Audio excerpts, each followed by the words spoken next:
This camera is officially recording, by the way. So. Do I have to plug this in? Yep. So we USB port on either side. I'm gonna start the voice recording now. Everything is rolling, so everything you say is recorded from now on. I did not kill him.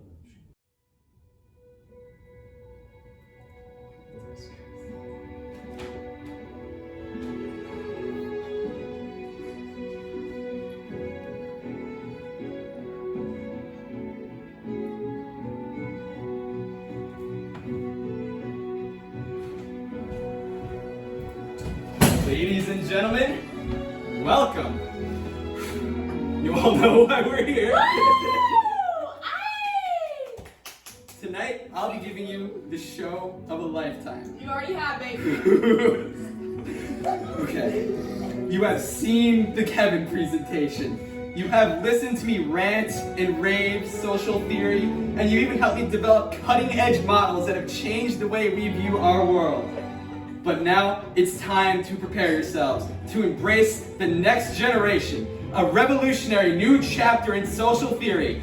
My name is John, and I present to you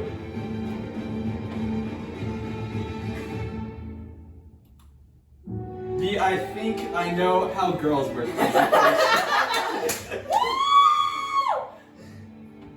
A theory on the nature of girls' social organization and how it can be conceptualized in the minds of men. I know.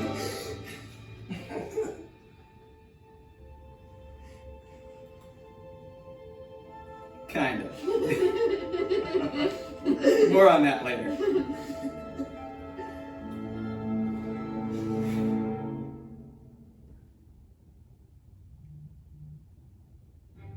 Alright, let's do some review.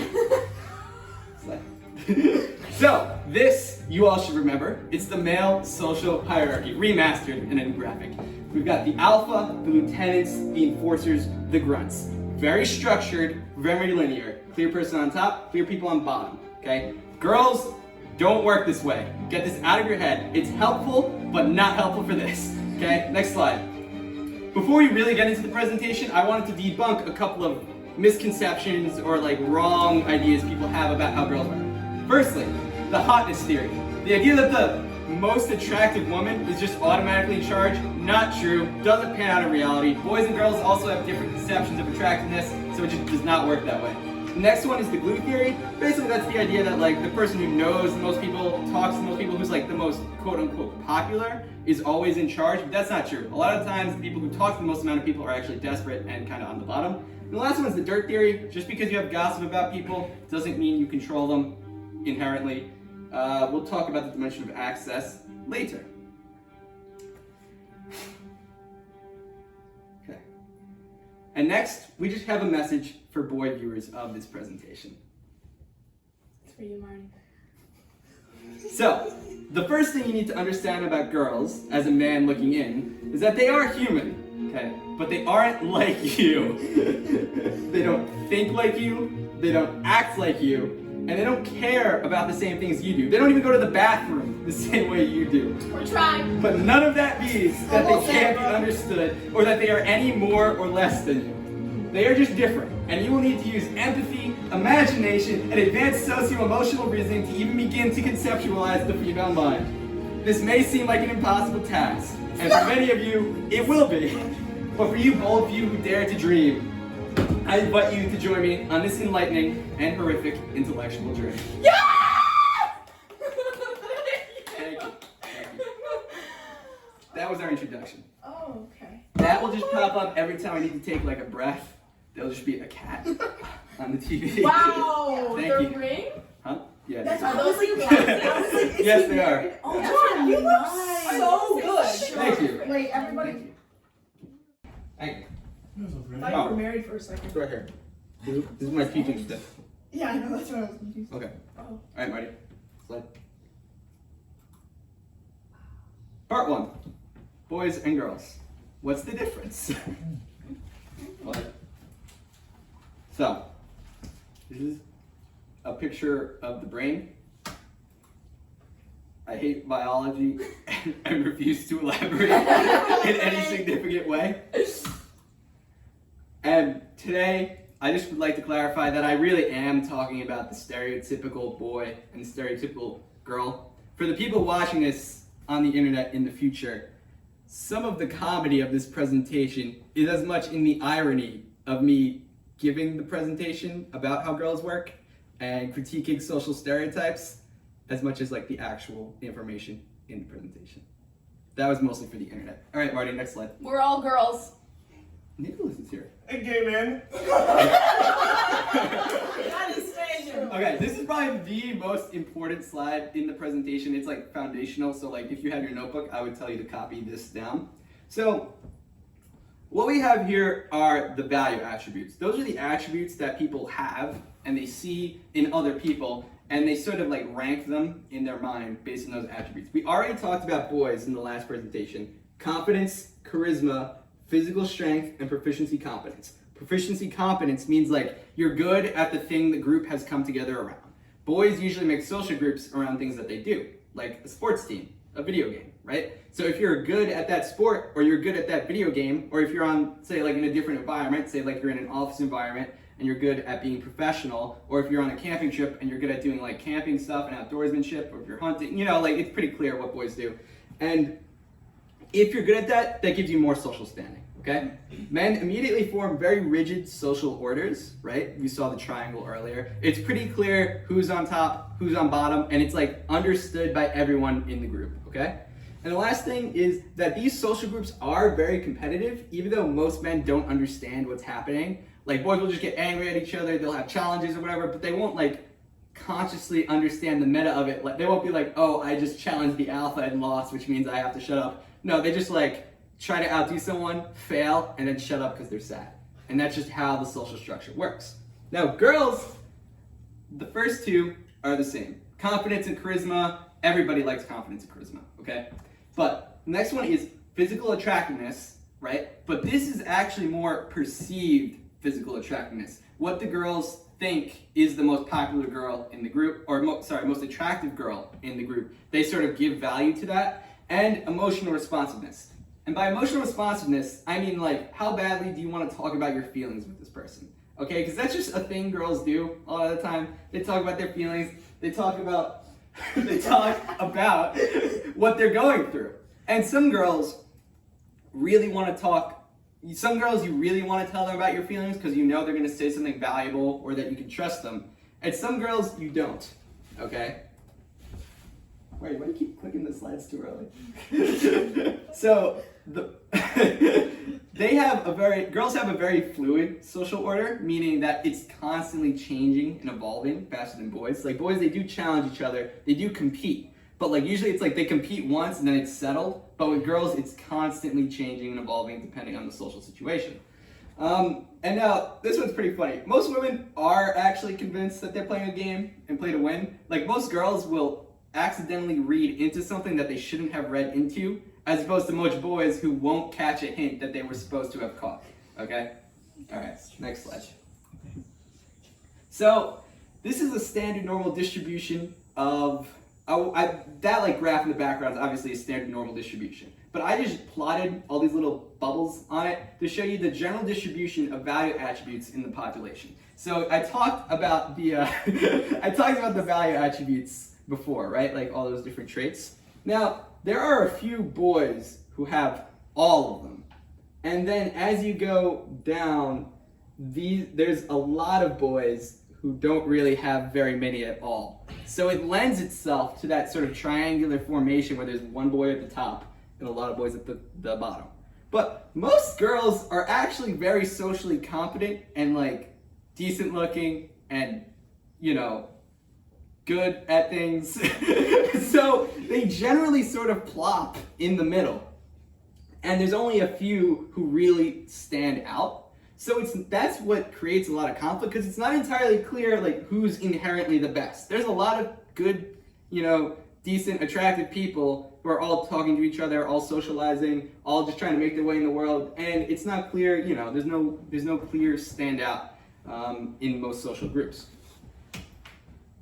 So this was just to further solidify the point, right? You've got the generally girls are gonna lie in this zone, right? Just like within one of like the standard. And down here, I've sort of like jokingly plotted out like how a pyramid might form amongst these boys, right? Like these guys over here who are totally lame, don't have any good skills, and are kind of ugly, they're the grunts. Okay. Then all these few there's usually a few people who are in the middle, who you can't quite tell if they should be grunts or if they have the value of lieutenant. Those are all enforcer candidates. Usually those people are very unhappy, and I've explained why in previous presentations. And then over here, we've got people who are above average in the value traits. You know, we've got the lieutenants and the alpha. And obviously that guy is like supposed to be a Chad or whatever. He's the alpha. Loving the bros. Thank you. All right. So, does this all make sense? Any questions? Yeah, it's pretty straightforward actually. Yeah, pretty straightforward. Thank No. I like that the alpha was hot. Thank you. Yeah. Discussion break. Part 2. Economics of desire. Quantifying female preferences and an introduction to the gossip economy on a micro scale. Oh my gosh. So, okay, I'm gonna start out by reading a couple of the slides just because I feel like this information is really important, but in the future, obviously I won't be reading them and you'll have to read them yourselves. But the female social hierarchy is far more fluid and varied than the male social hierarchy, but in some ways it's a lot more competitive.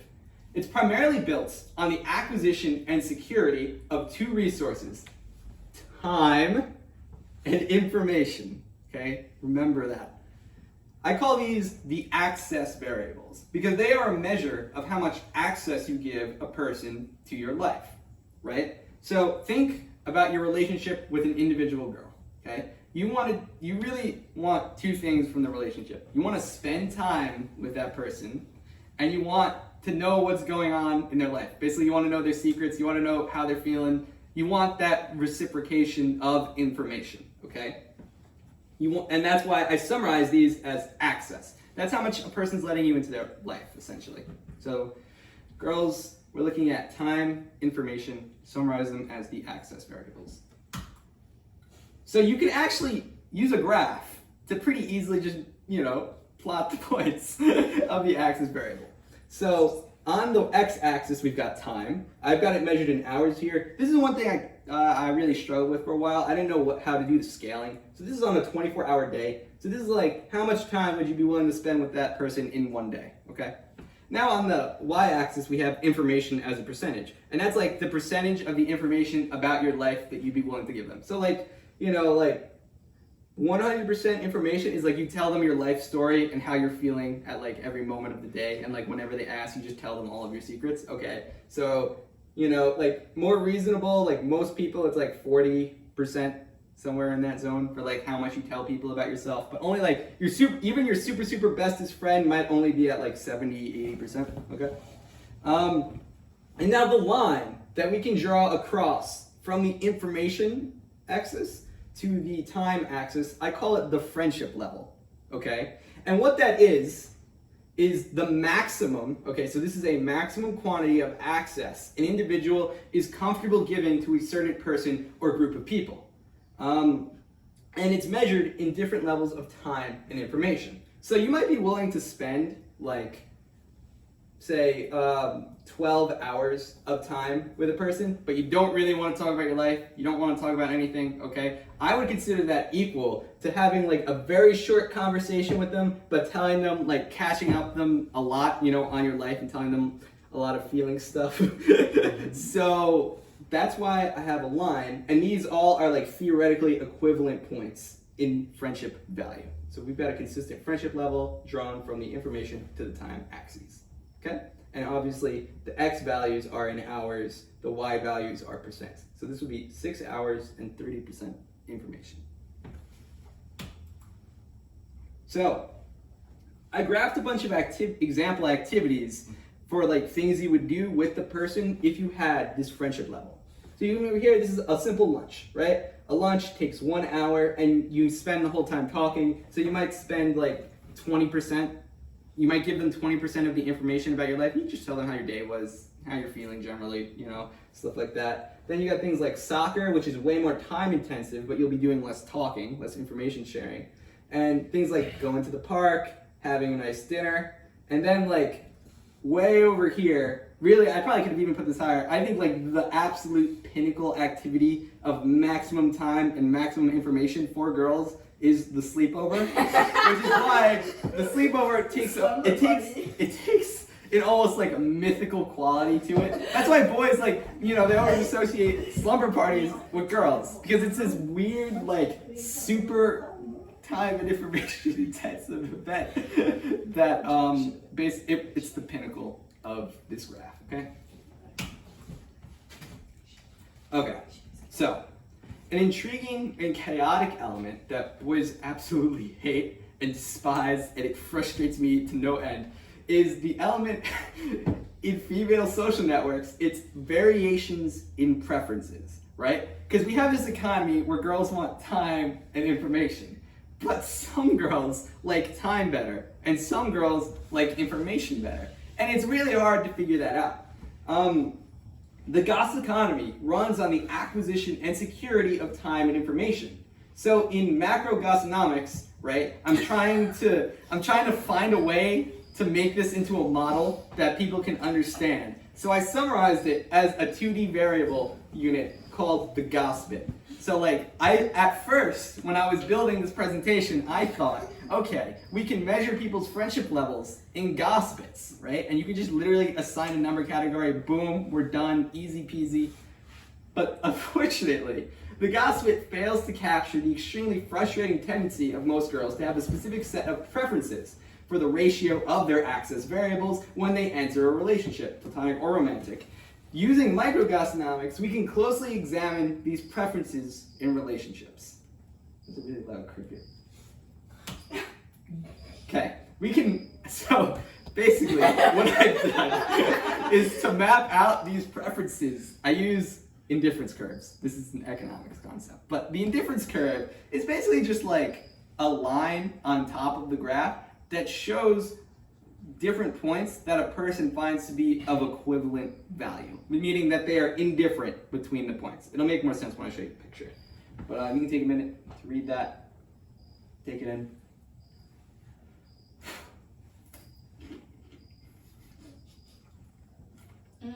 Okay. The clarification is helpful. Yeah, I know, I figured.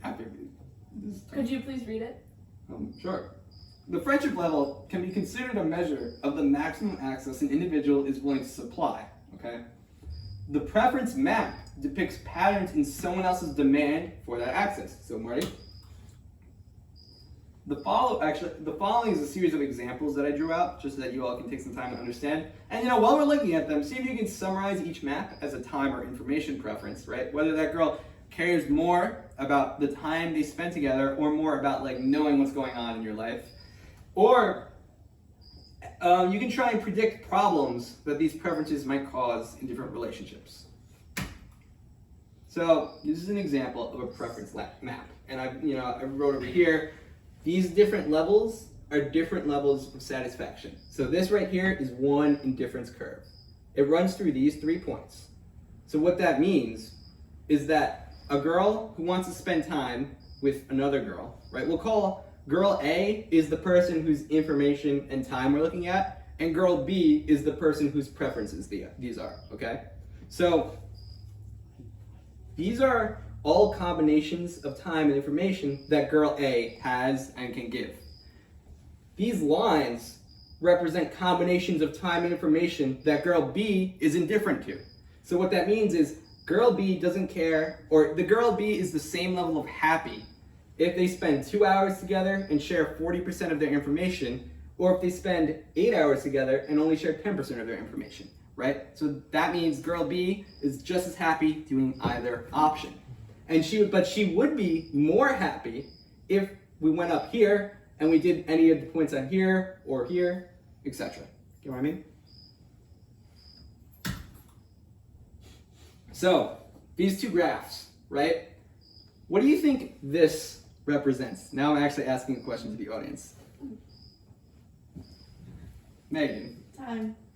Like, Yeah. preference. Yeah, this is a time preference, right? Because you can see how much faster you're moving up in levels of satisfaction if you're moving along the time axis, right? If you increase the amount of time you spend with her by just a little bit, you've moved up to the next level. okay? Mm-hmm. Now over here is obviously the opposite. Sorry, Marcy, it was too easy. This is an information preference. Don't worry, you'll have more chances to shine. Okay. So wait, sorry. These are the preferences of girl B. Yep, from girl A. So girl A is here, and she's got her information and her time, right? Now girl B says, I would like to spend this or this with you, girl Okay. A. Okay. But girl A doesn't know that. Yeah, we'll get into that Okay. in a minute. So this is just an example problem I decided to put in. Take a minute. to- SOM. Just read it. It's relevant.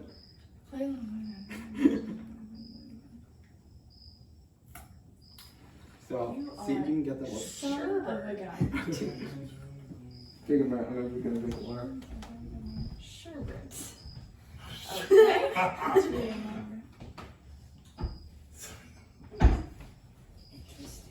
Which of the following wood is a reasonable preference map and friendship level graph? Oh, Well, Oh, why okay. aren't the lines labeled?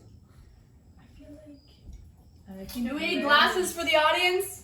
Can you guys see? I feel like Wait, hold on. Sheila's 20-year-old school who plays on the club tennis team. You guys just want me to read it for you? And no. Okay. In her entire life, two of them bond over sharing it, which is funny. So they're more of like time people, right? Because you don't really talk about stuff when you're at a bar. That's what I was gonna say. Well, In sports, because they're Yeah, both athletic. right, So I'm right. assuming they both like tennis, maybe. We'll say.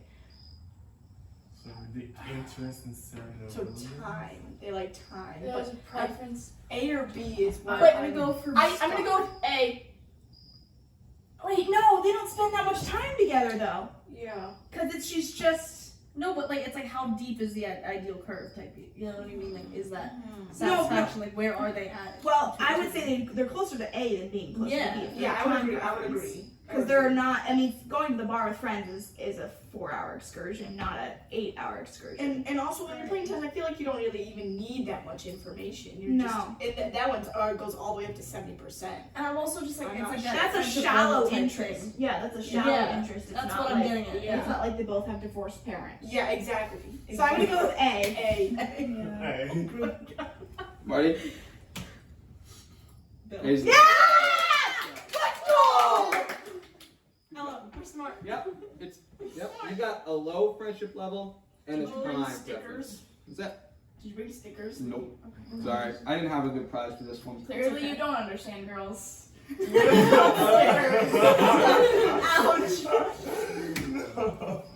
So, this is mostly a slide for boys. Think. Have you ever been in a relationship where, even though you've been spending a lot of time with the girl, she comes out of nowhere and tells you feel like you're growing apart? What do you Okay. mean this is mostly for boys? Are you kidding me?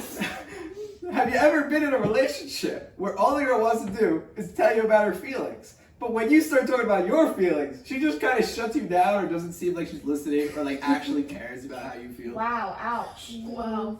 I could list 100 other examples of common situations where you feel like you're putting in even more than what you owe to the relationship, but the girl reacts like it's not enough.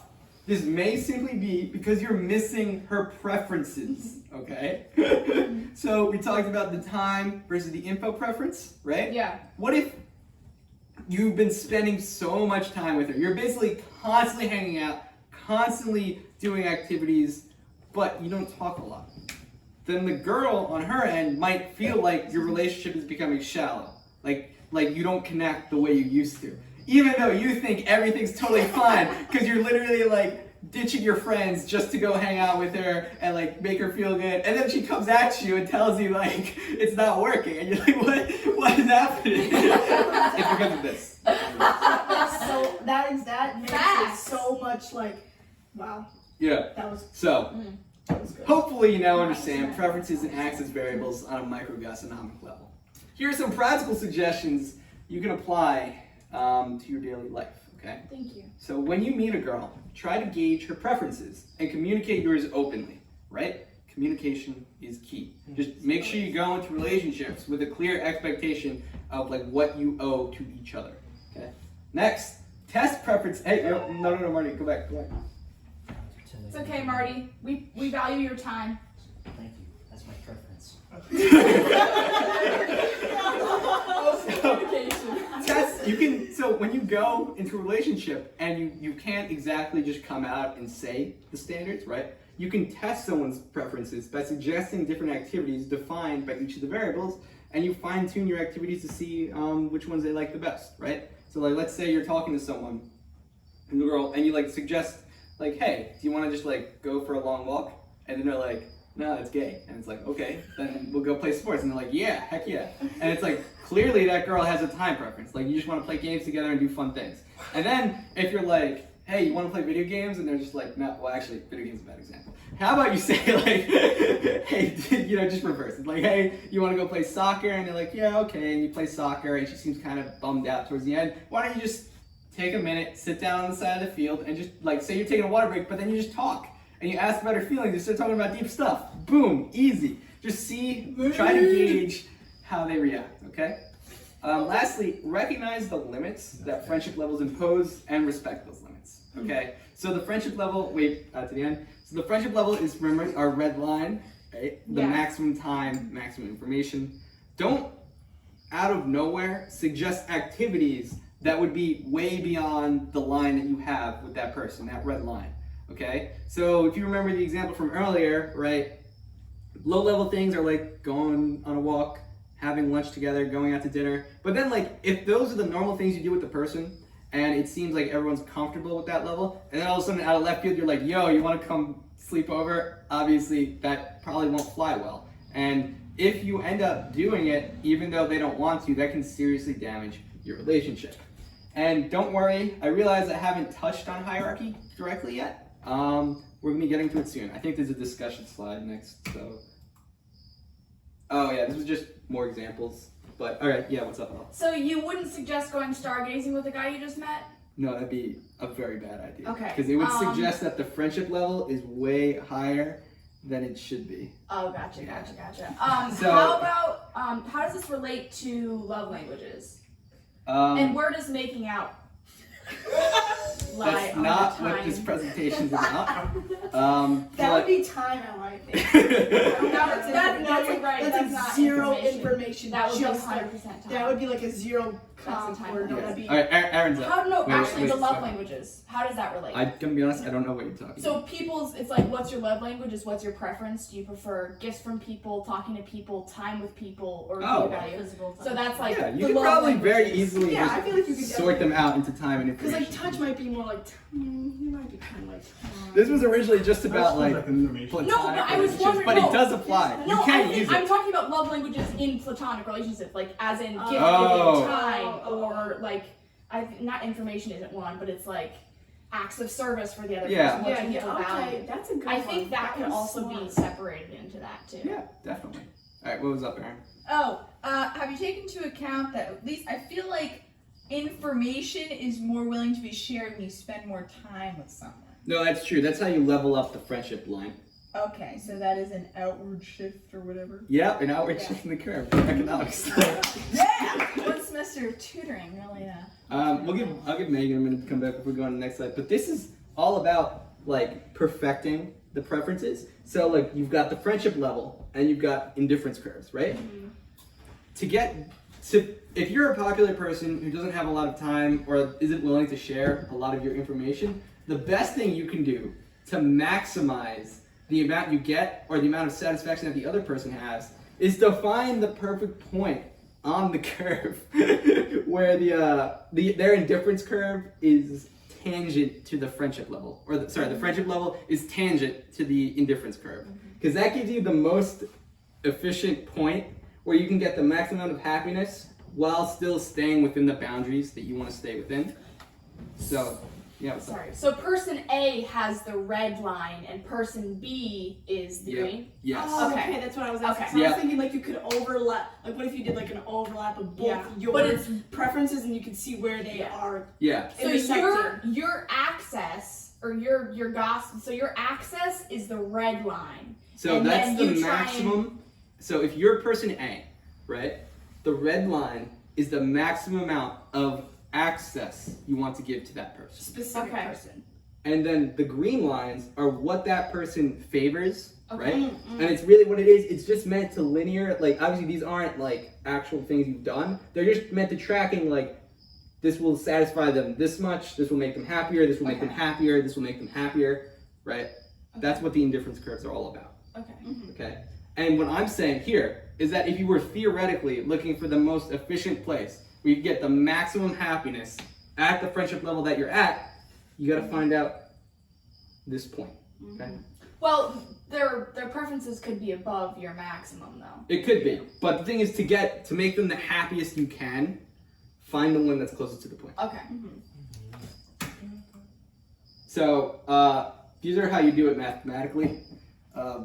It's not really relevant because obviously it's very hard to quantify this kind of information, but theoretically you'd obviously set equal the slope of the indifference curve to the slope of the friendship line. Then if you could solve for that, that's the It's pretty gisty. best bundle. But, All the calculus. yeah, you would normally use calculus for problems like this. Yeah. But you can gist it up, Now this is with the discussion break, but any more questions? But I think it's good. We asked a lot of questions. We're good. All right. Oh, Well- I have one. Yeah. What's up, Aaron? So there were activities that were farther in. Is it you're supposed to start with the inefficient activities and work your way toward the line, or you should be going for the closest point immediately? Well, the thing is, it's pretty hard to go for the closest point if you don't know their preferences yet, which is why you need to test their preferences. So low-level activities are a good way of testing the preferences, right?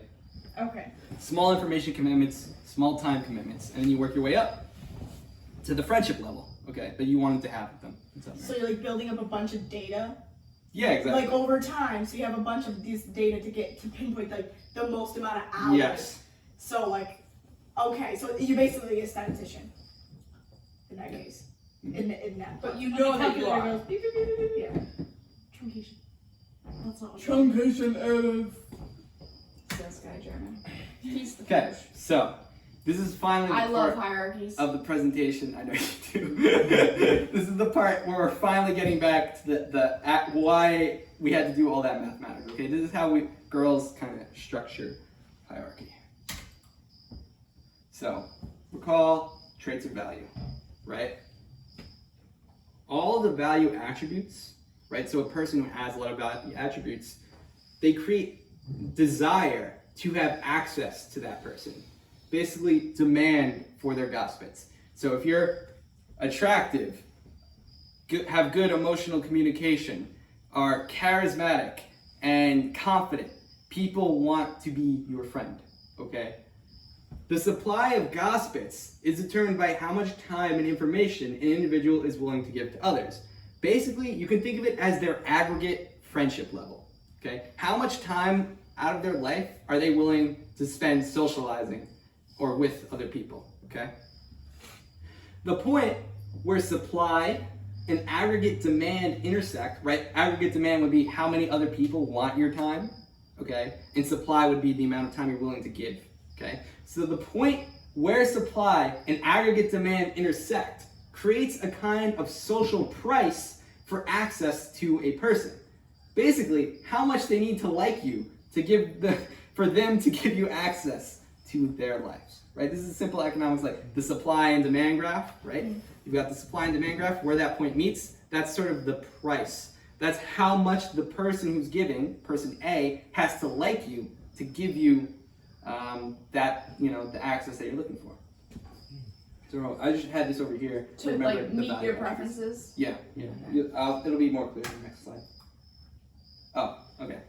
So this is just kind of like more a summary slide of social economies, but like girls, they live, okay, boys, we've got a triangle, a pyramid. It's essentially feudalism, right? Like there's the king, and then there's the lieutenants who are like the nobles, and then there are the knights, the enforcers who go around like beating up everyone who doesn't obey the social order and also protecting everyone, and then there are the grunts, just the peasants who are just supposed to be quiet and stay in line, and everybody has a good time. We all are happy, everything is stable.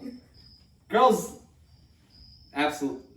complete opposite. Girls live in what's essentially I wouldn't say a capitalist economy, but it's definitely some strange, distorted like market system that I call the Gauss economy. Okay? In the Gauss economy, every girl has her own preferences, which influence how they value each of their axis variables.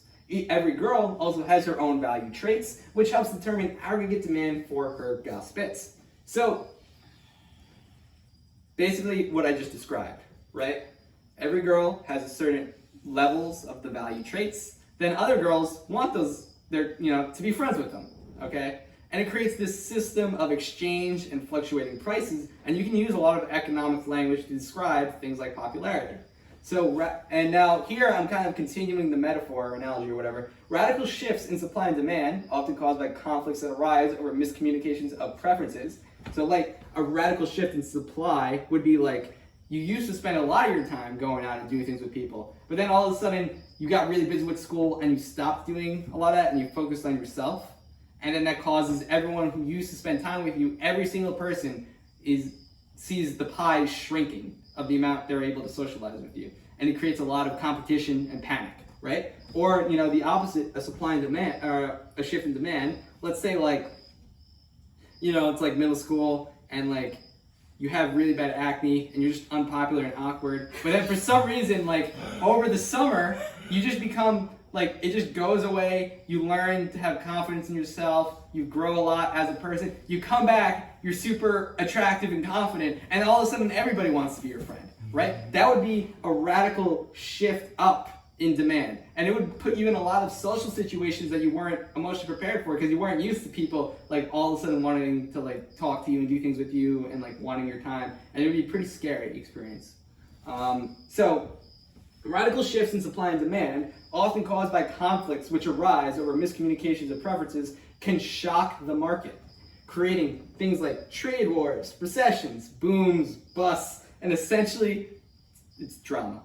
Okay, I'm using an economics metaphor to describe drama. You close the door. Thank you, John. Thank you. Okay, part 3. The body politique. Why is there so much drama? Why are things constantly changing? So, we're going to get into a little bit of political science here. This picture is the Leviathan, right? Or like a sketch of the Leviathan.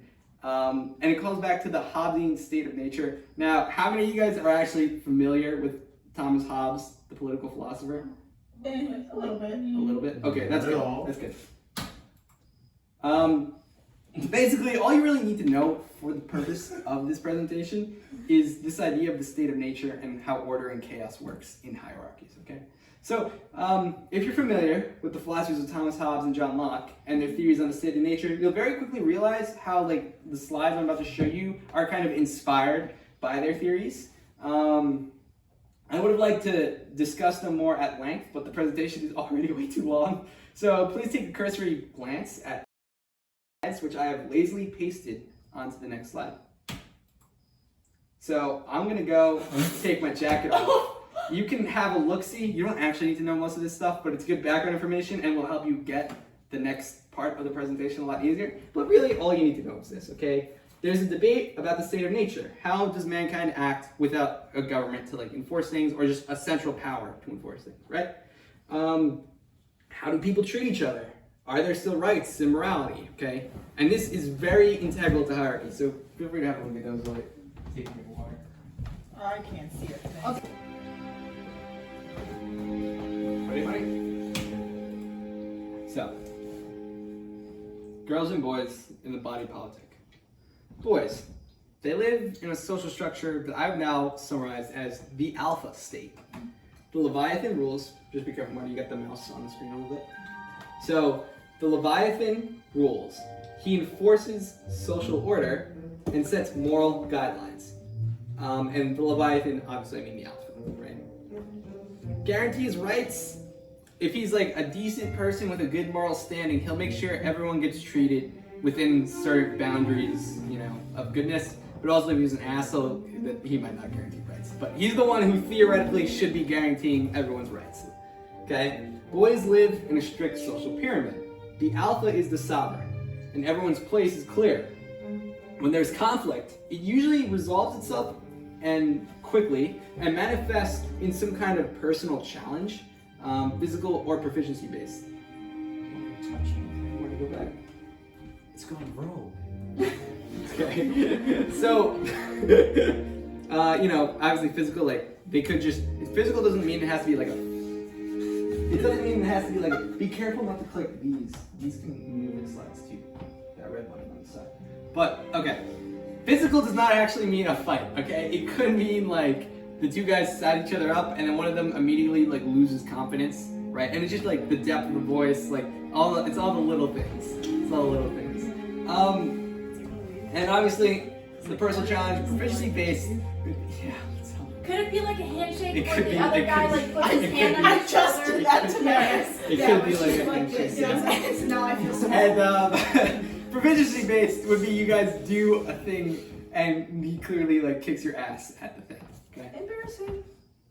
Yeah. It's Could it be like starting a fire It could at be a like campsite? it could be like starting a fire at a campsite. It could Okay. Wait, do another So- example. I'm not sure. The girls live in the Goss economy. It's ruled by value. Demand commands leverage, right? And what I mean by that is if you're valuable, I feel dirty saying that word because I'm trying it's clearly objectifying people in a really terrible way. But I'm just using the model for now. If you have value, if you're popular, if people want to be your friend, right? You have a certain amount of leverage. Because obviously, at the end of the day, unless something really scary or creepy happens that's illegal, you decide who you want to hang out with. Okay? So you can leverage your time and your information to sort of manipulate people. Yeah, that's probably the best word for it. To get what you want out of interactions, okay? Girls have a sort of general morality. They have a sort of genuinely it's like more like a social, like sexual morality, like that all girls kind of know, like this stuff is right, this stuff is wrong. But because it's so vague and meant to be implicitly understood, the rules could be the hard lines that boys set to girls, they're just kind of wobbly. They're just kind of like whatever your group generally averages to becomes the sort of pervading morality, okay? So because they have such wonky donkey morality, girls find security in trust groups. Okay, basically girls actually have to find very close friends who have similar moralities to them, right? Boys, they live in a hierarchy where the alpha sets the morality for everyone. But girls, they actually have to seek people out who they want to be a good influence on them or a bad influence on them, or like they'll just kind of average out to the level of the people they're with, okay? Now girls live in a trading community. There's no sovereign. There's no person who's like a Leviathan who's that strong who can just smash everybody into place.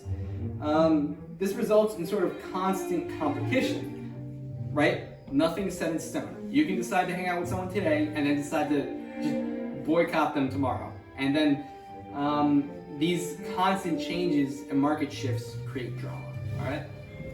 Right? It's closer to an analogy, this whole system, it's closer to an analogy of wealth and poverty.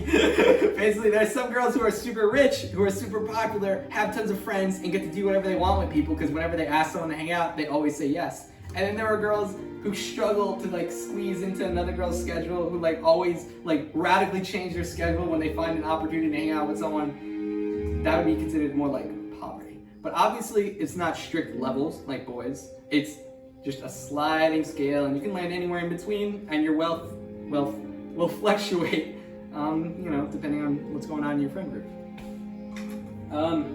Conflicts are slow burning and social.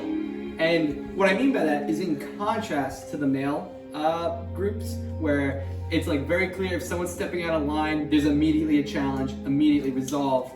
Girls, it tends to just simmer. Like, it tends to be like, I'm gonna spend a little bit less time with you, I'm gonna look at you weird, I'm gonna give you bad signals, and it just slowly grows over time. And maybe it'll come out in an outburst, but we'll talk about that later. Okay. Now, this is kind of what I mentioned earlier. Women rely on a vague or implicitly understood morality to regulate conduct in their social groups. Having no leviathan to enforce morality or contractual agreements allows competition of the gossip economy to create distrust, right? Because at the end of the day, if there's an alpha, he decides what everyone's going to do in the boyfriend group. But in the girlfriend group, it's more like a negotiated agreement that like has lots of leeway, and everyone puts an input, and people can pull out, whatever, do whatever they want, and creates a lot of distrust. Because you might like read into someone not hanging out with you and be like, do they select me? Like, what's going on? Or like maybe someone's like keeps getting really close to you and you're like, yo, like why does this person constantly want to hang out with me? Like I feel like they're getting really desperate, like what's going on? All that stuff, all right? All this vague gray area because there's no leviathan to just smash everyone's head straight. Wow, that was pretty dark.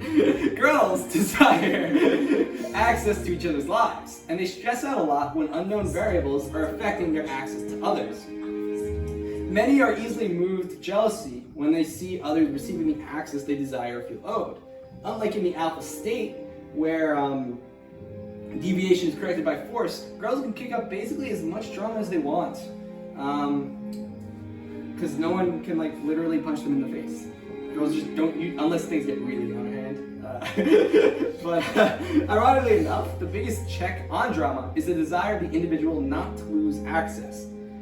So girls compete in an environment where they can use conflict drama to get what they want, to get access, but only as much as not to trigger a collective morality against them, which would shut down all their access.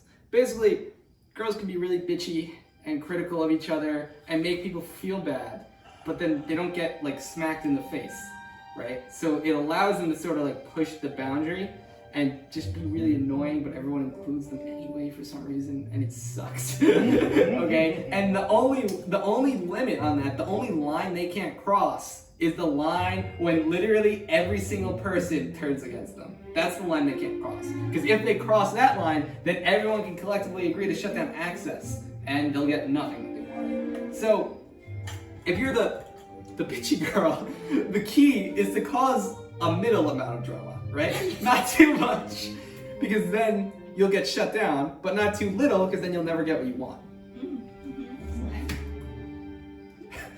So on the face of it, this may seem pretty grim, and that's because it is. It is really grim. It's unfortunate. I'm glad that I am what I am. However, there are a few ways girls in this state of nature, right, without a leviathan, can transcend the brutish and petty world. Petty world you would expect to be more common. Here are 3 common ways I've observed. 3 ways I've observed. First is simple being naive, right? Some girls just like are not aware of all the competitive drama that's going on, and they just form really nice, loving trust bonds with the people who show them kindness. Okay, and this is a pretty common one, but also kind of double ironic part of this is that this often makes them extremely desirable friends, and it even sparks drama between other girls who want to like be the naive girl's friend, which is really sad and unfortunate when it happens. Okay. Next up is moral commitment. Okay. Some girls just have like this really crazy virtuosity to them that sort of shields them from the emotional insecurity of others and compels them to love. And really, like, I talked about it in like a sort of almost like theological way, where like you're a very virtuous person who like knows right from wrong, and you aren't easily moved by petty things. But also, it could just be you just have enough enough confidence in yourself to not be worried that someone's not going to hang out with you, to not be worried or not take things the wrong way when people say things, not like reading into it too deep, like understanding what they mean, but not overly reading into everything they do. If you've got that emotional confidence, then a lot of the stuff I talked about earlier should not apply to you, or at least not as hard. The last one is communication, right? Everyone can do this, okay? There really is no good excuse to not communicate. Clear communications of preferences helps reduce conflict generally, all right? And it also creates a level of trust in everyone involved, right? So like if you feel like your friend is moving away from you, or like if you feel like they're not treating you right, maybe you should just I just feel like a lot of people could use that message, okay? And if they're really your friend, they'll obviously listen to you. I'm looking at the camera right now to get that across to the people who watch this in the future. Okay, communication is key. It helps reduce conflict, and also it creates levels of trust, right? So like, if your friend comes to you and tells you how you feel, even if you're not happy about it, at least you know that they trust you, and you guys can trust each other with that level of information. What's up, Maris? So my question is, so I don't know if it's really a question, but like communication. Some people, like what I've noticed is like sometimes it's like, oh man, like I felt like our relationship's breaking down. But then that girl will be like, oh yeah. And then go to another girl and be like, did you Oh, we'll talk about that later. Yeah. We'll talk about that Okay, later. okay. Yeah. That's the quick system. I guess it means it's quick one. It'll be really It says quick. please no. What? Because it's not really over communication. Yeah, okay. So, that's not necessarily what I mean by that. But what I mean by over communication is literally like telling them every single time something slightly small or bad happens in your life. Like, if you get like really picky, obviously that would undermine this and cause unnecessary drama, right? So like sometimes obviously you should just tough it out. It's more about like if it's a consistent pattern that really bugs you, that's when you should tell them. Yeah. But you shouldn't tell them it's like, hey, you didn't hang out with me for exactly 4 hours on Friday. That upset me. You're like, bro, like what? So obviously, don't blow up small issues, but seriously communicate about issues that really bother you. Okay. To summarize everything on the previous slide, basically, girls need to learn the power of friendship. And they need to learn it a lot faster and a lot earlier in life than boys do in order to live happy and socially balanced lives. That's why we have things like My Little Pony. I've watched so much My Little Pony. That's why you guys are good at friendship. It's really like, this is something I always wondered about when I was, a kid. I was like, like on boys' TV shows, we watch action, we watch adventure. But then girls, they watch TV shows that are about social stuff, about friendship. I'm like, why would they? Why? It actually is. I watched a lot. It is genuinely a good show. Yeah. But like, I always wondered, why do girls watch things that are just normal life? It's like about talking, about covering each other. It's like, why don't they already, like, why would you watch that on TV? You could just do it in life. But it's because it's just like, girls actually need to learn this stuff because they sort of live in a lot more dangerous world than boys do, okay? And what I mean by dangerous is like a socially dangerous world specifically.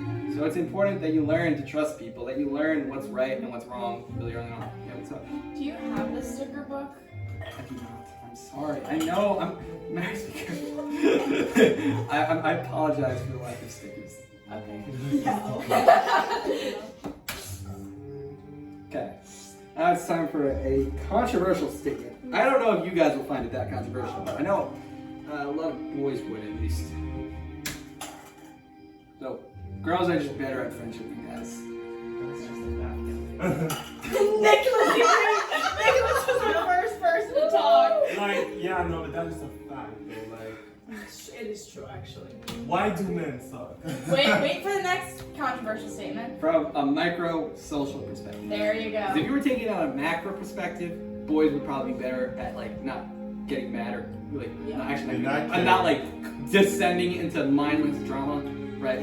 But on a micro, like as a individual friend, girls are better. Okay?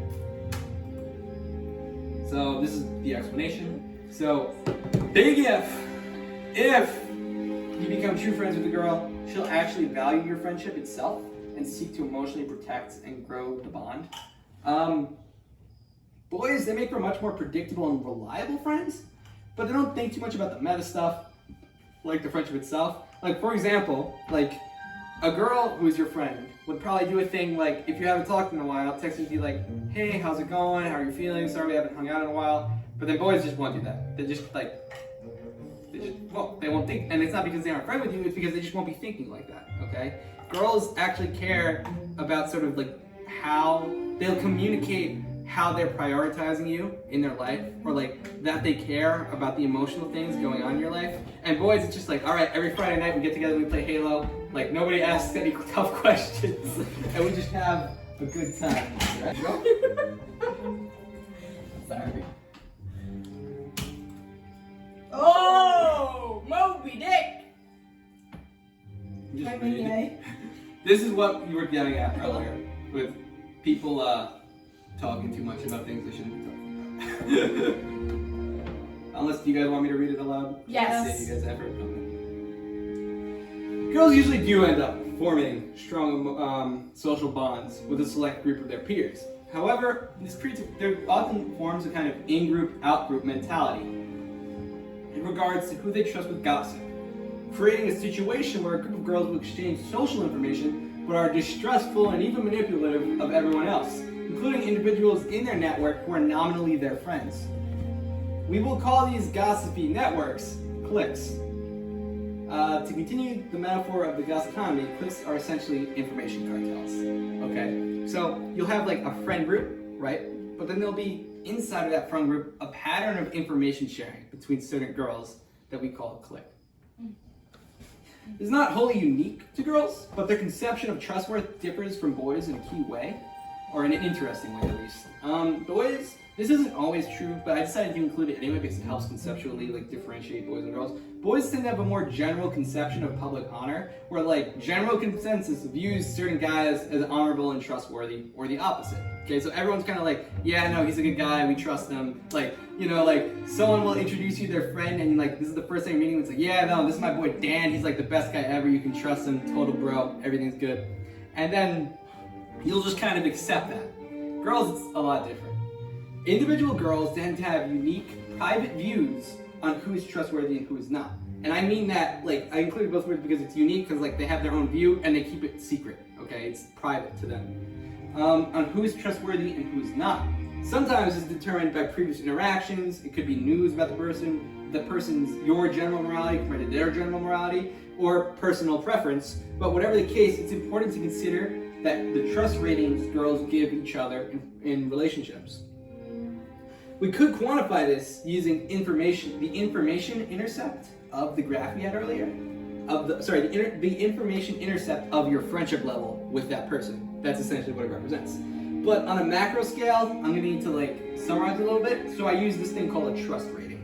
Okay, this represents the maximum level of information a girl is willing to give to a certain individual. Okay, so if you trust them, obviously a higher trust rating, a higher intercept on the y-axis. Does that make sense? Yeah. Okay. We're on the same page here? Yeah. Okay. I know.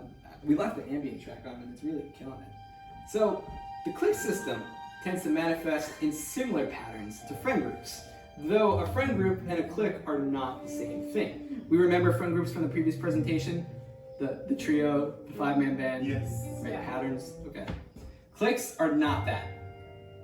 But understanding patterns of friend groups can help you identify obvious cliques and see where the friend group allows for transcendence of trust bonds or creates opportunities for conflict. So like obviously I talked about earlier, if you have a clique that's smaller than your friend group, then obviously that can create drama with like who's included in the information sharing and who's not included in the information sharing. It can create situations where like a bunch of people are like having secret meetings and like trying to coordinate things, and then other people are in the dark and then they're like confused and like, why is everyone else on the same page and why am I not on the same page, right? That's what cliques do. Networks of individual relationships intermingle with cliques and friend groups to create complex systems of overlapping interpersonal relationships. The most important thing to track is information flow, okay? Personally, this is the thing I act like, you know, you're gonna see the model at the end of the day and you're gonna see how it's all structured, but the thing I really care about is information flow. Who talks to who about what? Because that can determine, and you can pinpoint so many different problems and situations by understanding that fact. Like if you know that this person tells their feelings to this person, who accidentally spills the beans to this person, that can help you understand where drama comes from, who, you know, and like how to resolve drama and stuff. Specific narrative patterns of friend groups was the subject of a previous presentation, so I will only briefly go over it now. So remember these slides. Yes! Ooh, the Kevin theme. So the Kevin theme. Yeah. Yeah. Social discord and upsetting the narrative status quo. I talked about how our friend group works, and I love it. And it primarily works because we're all good people who love each other, blah, blah, blah, blah, blah. But really, if we get into the weeds, friend groups have a narrative tendency to favor 3, 5, and 7. 5 is the most common, usually with a core of 3 as its foundation. This 5 group is called the 5-man band. And now, For people watching this in the future, you might be familiar with this as like a narrative tool used on TV shows and things. And that's really where it comes from and where it's like exaggerated strongly, but it sort of has some real standing. Like you can see it when there's a trio of three who are always together, and there's like, they each have a clear purpose, and then a fourth person comes in and it's kind of unsure of what they're supposed to be doing.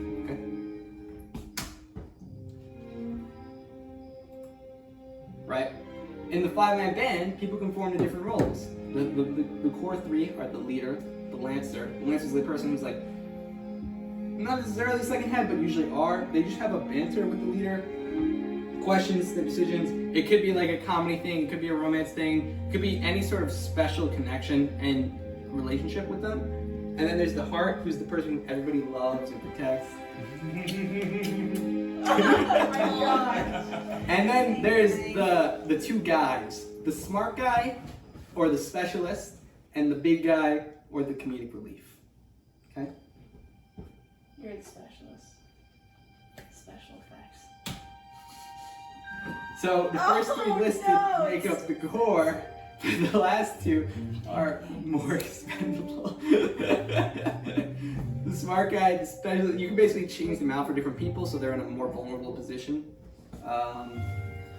And obviously, we don't really need the last part for the presentation, but you remember how it goes. Like, those odd numbers don't work out very naturally, so it creates a lot of tension. If you have another person in, it's like, are they a replacement? Are they sort of like third wheeling or fourth wheeling or whatever, There's a lot of bad feelings related to changes in these numbers. You're telling me, babe. You needed this slide. After the flashbacks, yeah, I needed this slide. I just want you to water really quick. You need water? No, yes. I got it. Don't care. We got like Do fine. it in motion.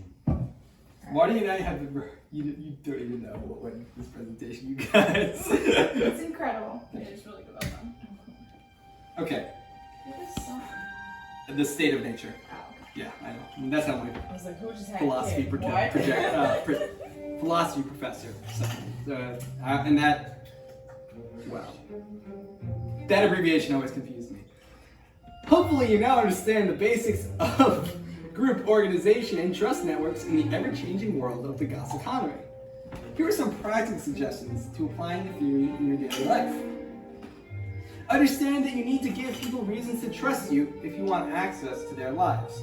This is one that I learned when I was still a little brat, and I used it a lot, okay? The idea that if you want someone to like you, or to be your friend, or to give you information, you have to give them a reason to trust you.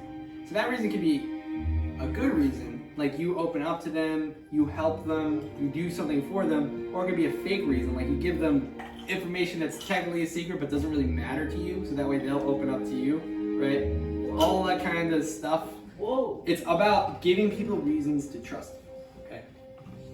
Trust your true friends through access and supply shocks. Don't start being possessive or competitive the second you feel under threat. Amen. That's a Amen. big thing about friendship, right? Just because your friend can't hang out with you doesn't mean they hate you. Amen. Wow. It's big problem that has an easy solution, right? Trust people, okay? Trust people. Lastly, recognize that in a lot of ways, girls kind of do have to look out for themselves socially. So don't be judgmental or judge people too harshly when they feel threatened by changes. So like, a lot of girls like have to deal more with insecurity about who's their friend and who's not than boys do. And boys get weirded out by it and are like, why are you guys being so upset? It's nothing, doesn't matter. But then sometimes it does matter. It's like, those like friendships that are very, very fragile but amazing are under threat. So yeah, of course you're gonna get upset. So like, have sympathy or empathy to people, okay, when they come to you with things. Before we move on, we got one more really exciting topic to cover that I think everyone who's gotten hints of this has been looking forward to. I am. But first we have an intermission. Marty took his hat off. It's good for you. What is under Marty's hat?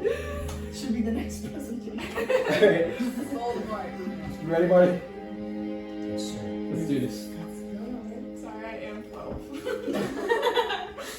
Okay, the focus friend, or the FF.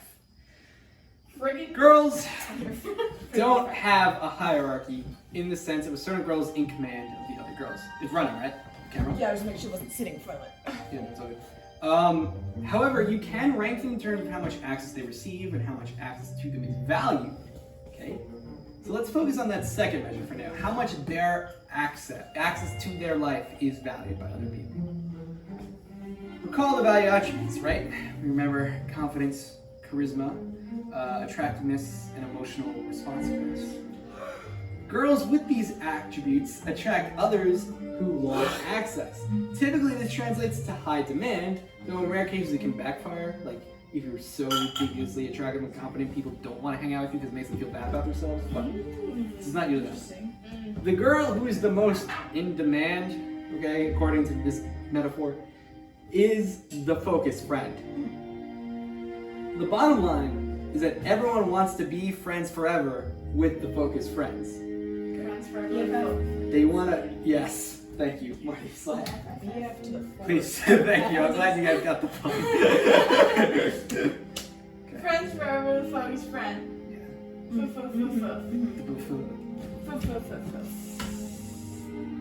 The focus friend has a huge amount of market power, and everything she does has ripple effects throughout the goss economy.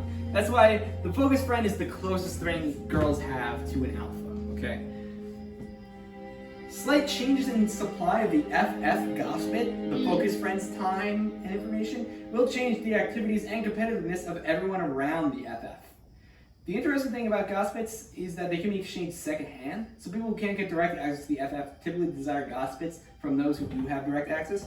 Basically, if you're the most popular girl who everyone wants to hang out with all the time, everything you do has a way magnified impact on the goss economy. And it's not because, well, actually, no, it is because you're the most attractive and popular person that everyone wants to hang out with, right? But that's, so like, even like a small change to that person's supply, a small change to like your schedule, a small change to how much you feel like hanging out with people, has ripple effects that you probably don't even realize. Because if everyone wants to hang out with you and everyone's got their small slice, and then you take away a little bit, every single person has just been affected. And it can create drama way more easily than like a normal relationship would, where it's like, you know, if you don't show up for a day, like nobody cares, it's fine. But then like, if you're the FF, you don't show up for a day and like 8 different people are upset. And it creates a lot of chaos and drama in a very treacherous environment around the FF. And also, by the way, really what I mean by that second sentence is that secondhand gossip, it could be literal, like information, like you tell someone information and then they pass it on to someone else and that person feels like they know more about the original person the information came from. But also it can be secondhand, like basically like the people who see, basically if you're one of the people who hangs around the FF, you suddenly become more popular and your time becomes more valuable to other people looking in, okay? All this creates a rather treacherous environment around the FF, where girls start measuring their own value by their access to the FF. This is extremely unhealthy and should not be done, okay? Because this, what it creates is, well, girls will then start acting savagely competitive to hoard access to the FF. Worst of all is that many girls don't even recognize the true motivations of their actions and just act possessively on emotional impulses, okay? So if you're close friends with the FF, and she starts spending less time with you, please, for the love of God, don't let that reflect on you as a person. Don't think that she doesn't want to hang out with you because you're somehow less entertaining or a bad person, right? Obviously, people always have their own reasons for doing things, and we shouldn't jump to conclusions or measure our own social value in terms of whether or not we get to hang out with one specific person who is a limited person in their own right with times and social needs that you can't always understand and don't even have like a right to understand half the time. Okay. FFs are often in danger of betrayals from malcontented figures in their inner circle, but also have a massive bank of allies to call upon in times of need and the market power to pressure opponents into favorable outcomes for the FF. Basically, the FF is like the hot seat, okay? Everything you do has a wider impact on people. But also, you have a lot of people who like you and want to help you. And also, you can use your ability to manipulate markets to get the kind of outcomes you want with people. Because at the end of the day, you have to recognize that, like, hey, if I'm the popular person, I set the tone, right? If I don't want to hang out with someone, there's nothing they can do. Unless, obviously, I mentioned the possibility of, like, illegal stuff like kidnapping you. But, like, setting that aside, kidnapping and murder or whatever, like, actually, way more common is blackmail. Girls blackmailing each other. But that's messed up. We're not talking about that. You have the market power. Okay, you can decide, you can sit there and be like, yo, if you're gonna be a dick, I'm not gonna hang out with you. Right? Like, just that simple. So, how can you tell if a girl is the focused friend? Is she ridiculously confident, attractive, and popular? Is she the kind of person that everyone is either completely in love with or absolutely despises? Do you have a feeling of mixed terror and pleasure every time you make it to the last If you answer yes to at least 2 of these questions, that person is probably the FF. This is probably my favorite slide in the presentation. I can see that. I think these 3 questions actually work. It's that simple. It's that simple. Terror and pleasure. So, discussions.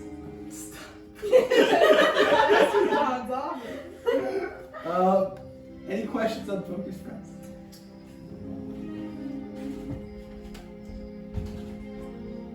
Pretty spot on. Should move on to pretty spot on. Well, now Nicholas is going to the bathroom, so we have to hold time. I'm just, it's spot on. Thank you. It's spot on. Thank you.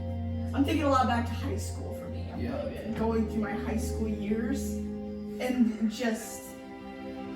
Yeah, and especially in like high school and middle school, everything is like exemplified because people aren't mature adults who like deal with this stuff. Even though obviously, of course, as adults you recognize this stuff more, middle school just the worst. It's awful. I don't have any friends in middle school. What a loser. High school. Ella, you had 5 whole friends in middle school and high school. Are you kidding me? Yeah, I did. You're right. I was gonna say that's way No, it was 2. It was 2. Okay, that's pretty I serious. got dating one of them. So it doesn't even count. I'm checking your brothers out. Okay.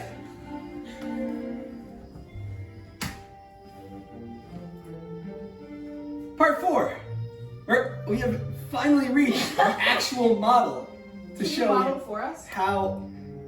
To show you how. And this is where shit's really about to get crazy. This is the part where if any of you had been taking notes, this is the part where you would really need the notes because you have to recall basically everything I just talked about. Photographic memory. I got it. So, you're going to need all the different parts of this presentation and 1 or 2 concepts from the previous presentation to understand the graphs and the pictures I'm so that I'm about to show you. You're going to need to know the value attributes and the FF to be able to understand these 2 concepts. Yes. Okay, supply and demand in the gospel economy to be able to understand these 2 concepts. Yes. Friendship and trust in the state of nature to be able to understand these 2 concepts. Apparently most people don't. Yeah, that's true. Preferences, yeah, what's up, Nicholas? No, we'll figure out the 3rd one along the way. Preferences and the access variables, right? Preferences meaning like this girl likes time or information. Okay. The narrative structure of friend groups, That's the 3 past. and the 5-man band. Yep. Networks and clicks, Yeah. basically tracking information flow. Transformation. Interesting. Okay, so with that information, what do we need to describe the relationship between 2 girls? For the boys, it's that simple. You just plot them on the triangle, that easy. But girls, there's a lot more to it. So, first thing you need is the gossip value of each girl, right? You total up their value traits and you just assign a number. Is that some kind of like really cruel, mean objectification or like limiting of their human character? Yes, yes it is. Absolutely. This is just a model. Please. I don't actually think this is a good way to do things. It's just a model that I'm using to simulate social interactions, okay?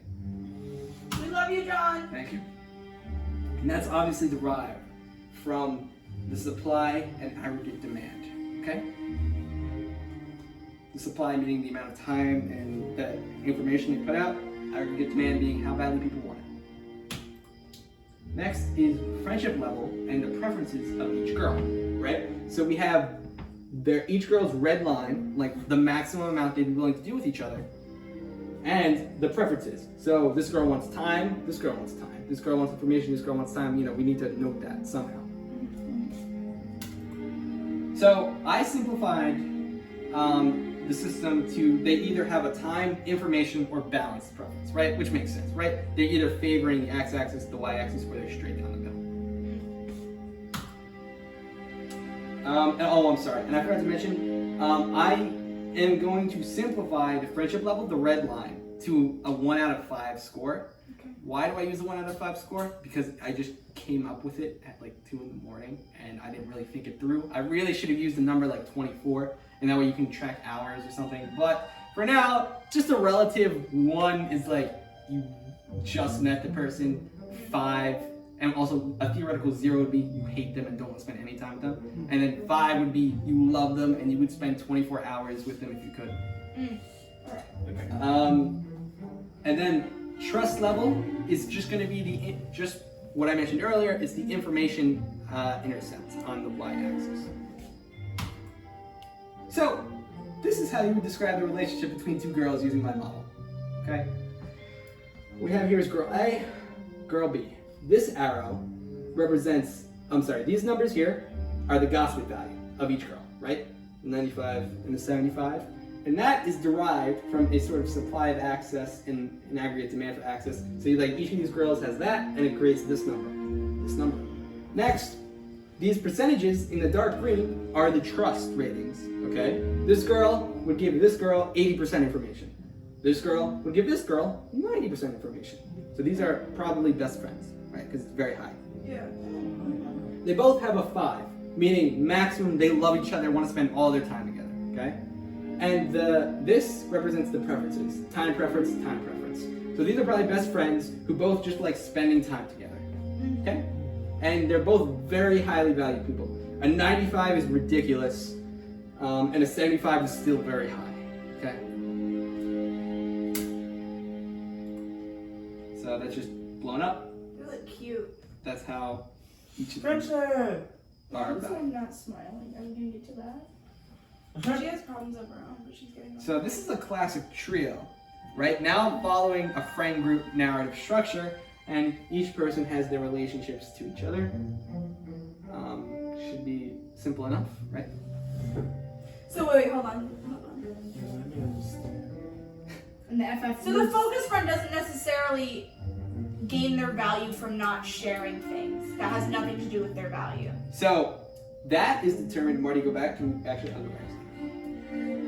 That's determined by supply of access and aggregate demand for access. That's how every single person's value is determined. You can actually manipulate the price, all right, by limiting your time, almost like a cartel, like purposely spending less time with people so then everyone's fighting for you more. But that's not what this number exactly is. I meant like the trust, I guess, or What about it? information. Yeah. So the focus friend isn't necessarily the focus friend because they don't share so much. They can share everything with multiple people and still Oh, be absolutely. the focus friend. Absolutely, yeah. That's a big misconception. Well, actually, so that's a funny thing I thought about a lot. Time is very limited, right? But information is not. You can give your information to as many people as you want, right? And they'll have it. The thing is, though, that does sort of devalue the information a bit if everyone feels like they have it. However, usually if you are straight up the focus friend, people want it bad enough that it doesn't matter that you've shared it with a lot of people. You know what I mean? But it would theoretically devalue it, right? Because the Okay. supply has gone higher, That's so what I people are said. less desperate and less competitive to get it. Because I was wondering on the next thing with the focus friend, the focus friend is giving 90% or 80% to each person, Yeah. which I thought was super high. That is super high. This is a very idealistic Okay. That's why I wrote probably best friends, right? Okay, This is okay. fiction. And And then, honestly, like, even here's- best friend, even your best even the friend, you trio. don't have to. Yeah, have- because Yeah, don't worry. Like when I made this model, I was just like, okay, let's start with an idealistic one, Okay. and then we'll go to more normal ones. Yeah, I have a question about the focus friend. Yeah. So, Yeah. They both trust 95 in the corner more than the focus friend. Why is yeah. So that can be for any reason. The focus friend is the focus friend because of the supply and the aggregate demand, right? So the focus friend is the popular person who everybody loves. But just because they're the popular person, that doesn't mean everyone always wants to tell them their secrets. A lot of times, if people realize you're the really popular person that everyone wants to talk to, you might be skeptical of giving them your own information because you know they talk to you. Okay. I love being gaming because But I also- understand that. I Also, really do. Like the focus friend is all they gain their value mainly from not from information but from the confidence, charisma, physical Yeah, the attraction, value yeah, attributes. emotional abilities. That's Like completely the alpha has those. Basically, depends yeah. of how much That's- you trust a person. Yeah. Yeah. The value attributes create the sort of base level of demand for you, right? And then your trust level is you setting supply, right? So you go back to this. The red line, this aggregate demand for access is determined by your value traits, okay? Then the blue line, the supply of your access, is determined by how much time and information you share, okay? And those two things together, where they intersect, creates a social price, which is the gossiping value. So technically, you can manipulate it by withholding things, right? But at the end of the day, if you withhold too much, the AD will go down too. Yeah. So, actually, right.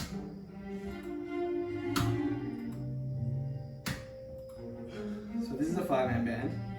However, a very idealistic 5-man band. Talk about corner guy though. However, do you see a problem with the diagram? This is the first one I drew up, and I realized there was an issue with it. interpersonal connections. It's like much simpler than you think, like way more obvious. You don't have to read too much into it. Oh yeah, yeah, I see. What's up? Because that 75 girl could be up to that 60. Yeah, that 95 there's could be no, up to that I didn't, 65. there's no lines between these people. That doesn't necessarily. There could potentially. There could There be should be. potentially three. No, different there should be, groups, because the thing is, you but have they to, cross over. you should be able to model it so that you have the connections of every single person in the friend group to every single person. Yeah, like 60, So- 95, 75 could be a three-way Yeah, so too. we need to Need describe a that. K5. So like you can do something like There we this, go. and like you can draw lines, Ah, try to get into, but you can already see graphically it's getting a little wonky. But you could like over like a circle. So, around it. but technically we have fixed the problem. So this is what it looks like when you try to model. Sorry.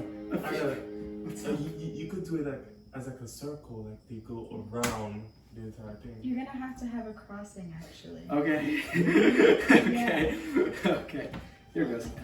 This is graph theory. So that's what it would kind of look like. If you try. Help me, that's graph theory, man. Help me in the glass. Oh my gosh, yeah, that's. So that's why boys can't understand women. It's, Yeah, no, it's I because of can this. see. The intersection is another confusion for the man. Yeah. That's how I'm looking. So, Yeah. So why doesn't it just go in like a figure? okay. Like, obviously that model is screwed. If anything, it just intimidates you and like makes you understand what you used to know even less. She got too much. So, I have streamlined it a lot. Okay? Clearly, if the model is that complicated, it doesn't tell you anything. So let's generalize a bit using friend groups and cliques, okay? We're gonna map them out so that way we can actually have a digestible amount of information and read the flow of gossips and note major conflicts. Right? So this is some of the symbols I'm using. For a trio, you can see it's a little hard to see on the glare of the TV, but there's highlights, right, surrounding the three people. And then in the center of them, I've summarized like they generally have an 81% trust rate between the three of them. Like when all three of them are together, they trust each other 81%, and they have a 4.7 rating, so they like to spend all of their time together. Very high, again, That's high. idealized, and they all have a time difference. then this is a very close 5-man band, right? Same thing, we've got the core trio. And then we've got a consistent 81%, 4.5. Okay, time preference. So what I literally did was I took the averages from the previous slide. So then you can create something like this. Okay, this is the beginnings. You've got a trio here, sub-trios, other friend groups, core 5-man band, and a bunch of other people who are sort of related but not included in any of the friend groups. Oof, that 35 looking hot. How about that 40 on the top? Okay. So now, this is probably the most effective graph I've created here, because this one, it's got a little bit excessive on the information, but it's got everything you need. These dotted lines represent pathways of information, and that's why I've included the trust values. So this value is how much this person trusts this person. This value is how much this person trusts this person. Ooh, 85. So Ooh! you can, okay, so now we can sort of point out different phenomena that are going, you're probably reading it and sort of like, you know, constructing how this friend group actually works. Oof! Now, we can Ooh, sort yeah. of label things and break it down and actually put it into English. So I've identified some interesting phenomena that can be derived from our model. Understanding cliques and friend group competition will allow you to better predict, track, and address drama. So let's start with right here. We've got a trust imbalance, right? The focused friend only has a 20% trust with this person. This person trusts the focused friend 90%. That's a trust imbalance, right? That can cause drama if this person actually realizes that this person won't tell them any of their secrets, and like it's like, bro, I opened my heart to you. Like, why do you not tell me anything? You know? The truth is, you're a blabbermouth. Exactly, because this person has an 80% trust with basically everyone they interact with. So this person knows that if they tell this person anything, they'll just tell everybody, which is why the trust balance is so low. Up here on the left, we've got a 4.0 group. See this trio right here? And they have an information preference. Those are dangerous. Dangerous as heck. That's a gossipy clique right there. They're all just there exchanging information. They trust each other very high, and they like to talk for a long amount of time. Bad. Don't let your information pass to a gossipy clique, otherwise drama will happen. Now over here we have something interesting. We've got competing trios, right? We've got the core triangle here, and then an alternate triangle and an alternate triangle. So this is kind of what I talk about when I talk about the narrative tendency of trios, 3 people, right? So there's basically these two are like, you know, the leader, the heart, and then the third member could be this person, this person, and this person. So all 3 of those are technically competing and wanting to be the person who's in the core trio. And everyone's got a different trust rating, okay? And a different level of friendship. All right? So that could create tension between this person and this person and this person. And the most ironic part about it is that they're all part of the same 5-man band. So everyone's tacitly pretending to be 70%, 4.5 friends with each other, but really you've got all this subtle tension. Tension that boils over if, say, the focus friend lowers their supply. Now all of a sudden, all 3 are scrambling to be the person who's here, or just the person trying to get their numbers up, right? Now, over here I've mapped an info wraparound. It's hard to see from the glare again, but there are dotted lines mapping information flow. This person tells this person a lot of secrets, this person tells this person a lot of secrets, and this person tells this person a lot of secrets, and this person tells this person a lot of secrets. However, this person does not tell this person their secrets. But this person may be surprised to know that this person actually knows a lot more than they let on. And it's because they've gotten the information through the person, through like this information wraparound. Information wraparounds can really bite you in the butt because you think you kept a secret from someone, but they actually do know. And it creates the awkward Mexican standoff moment where you're wondering who knows what, and you're sitting there, and it's a lot of tension. Stuff like that, okay? And then over here, we've got a gossiping imbalance. This 85 is friends with this 45. That can straight up just cause drama on its own because it's, you know, a really popular and traditionally desirable person with someone who's traditionally not as valued.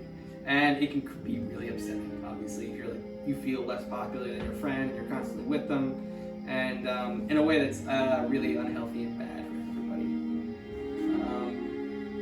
So yeah, that's basically how we model. I love it. So good. Yeah, that was really good. Thank you. Oh my gosh, I wasn't sure how it come out, but it works, right? It's good. You get 2 thumbs up from R.A. Nicholas. Thank you. So, now this is another way of how you might actually use it. So, say this is you, and I represent it as a boy, like me, I guess. And I'm talking to this person who's 70, this person who exists here.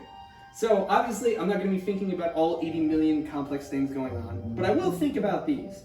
I will think, who are the 2 people they mostly talk to, right? Who are, not just the 2 people, but who are the people they mostly talk to? The FF and this person. Now, who are the person they're in the friend group with?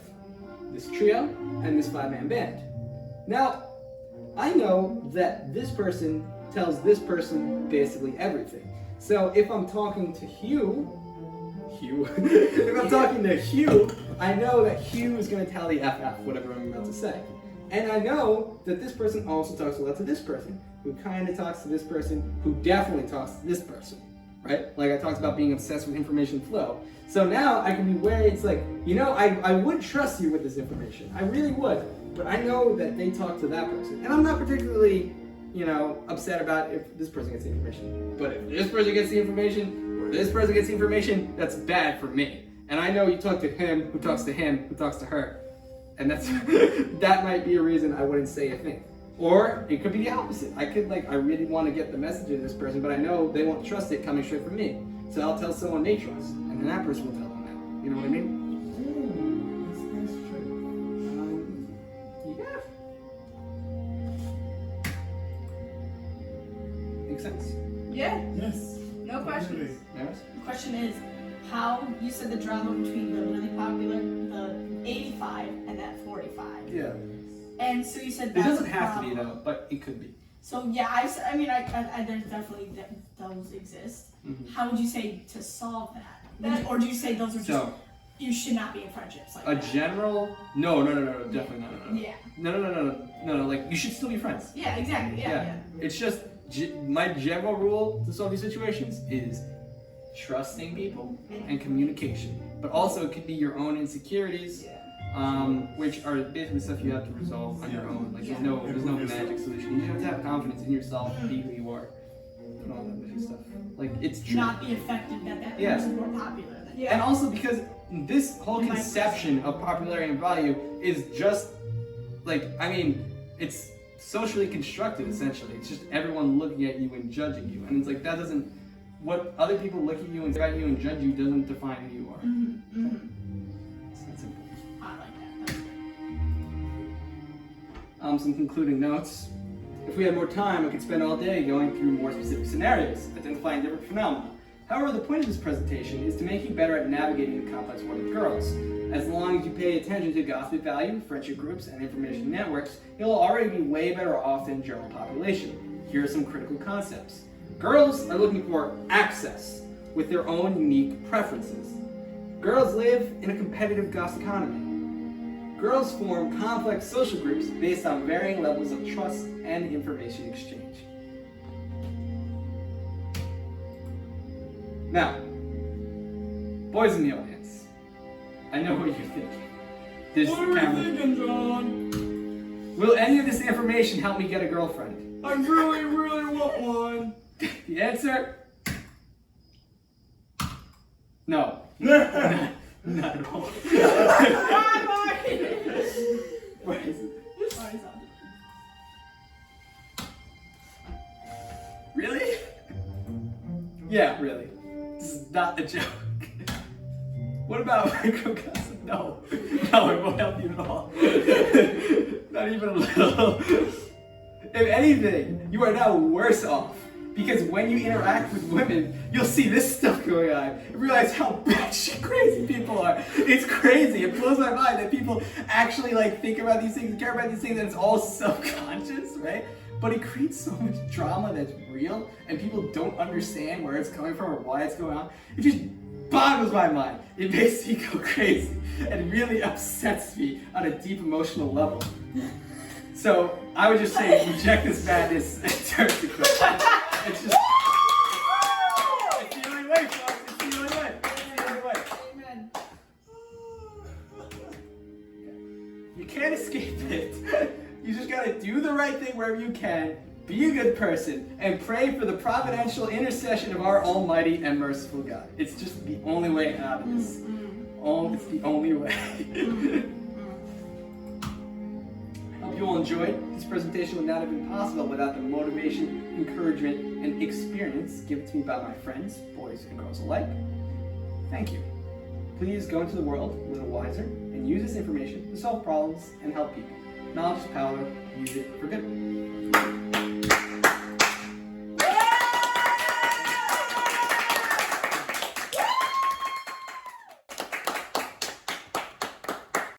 Marty, you got your slide? I'll do this one. Ella, you were the loudest one on your block. Everybody chill for a second. lacrosse house? Okay, so I've stopped filming, but the presentation's not over. We have the bonus. I was gonna say encore, but I didn't want to make you feel Yeah, don't worry. Don't worry. Alright, this is the last 30 slide stretch, people. 30 slides. Okay, so we're right on schedule, actually. Do you guys, okay, this stuff is gonna get a little spicy. Do we wanna, I will record it, but now feel free to say what you gotta say. We will delete, edit, whatever, okay? Don't feel pressured. You guys, I okay? haven't felt pressured yet, Okay, cool. so you can tell by my statement. Okay, it's all good.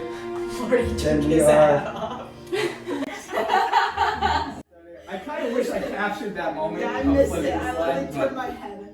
it's okay. That was a personal moment between all of us. Okay, you ready? Isn't it on? It's on the mic. It is on the mic, though. That's what matters. I think that'll make it funnier.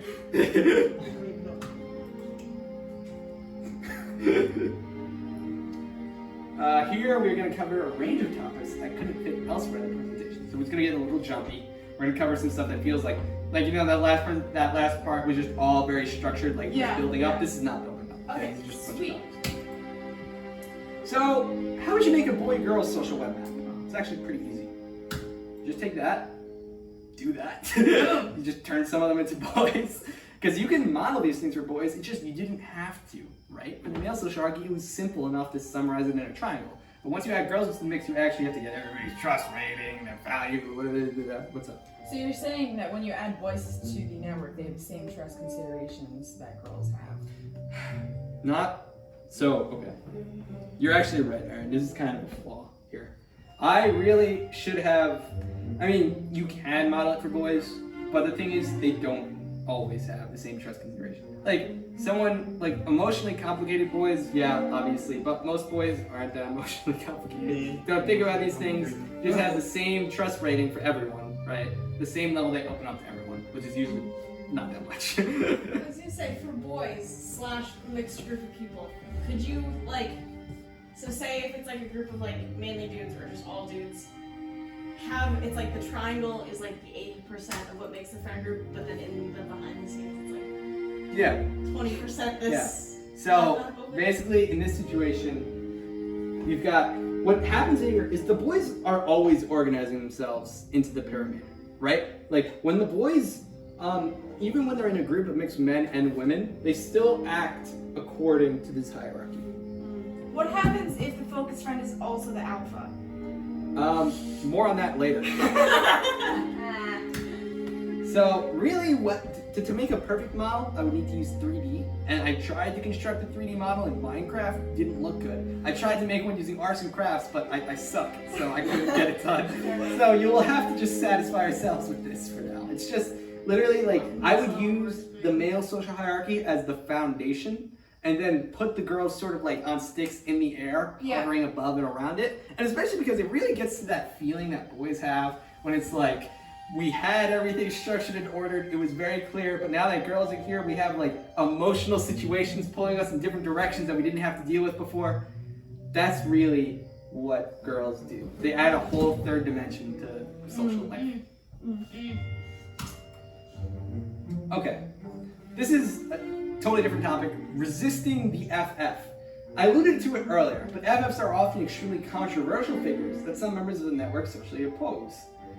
So how do girls undermine the FF, right? We talked about how boys, they have a challenge, okay? But girls don't have challenges. Things like long-term rumor spreading, like whispering bad things about the person to undermine their value, right? Because it makes everyone want to hang out with them less or think bad about them, so it's sort of bringing down their value. Another thing is low-level dissent or isolation and recruitment. It's kind of like the opposite of a blitz. If you remember in the Kevin presentation, I talked about how to move up the social hierarchy, you gotta come in, make a big impression, right? And immediately show everyone who's boss.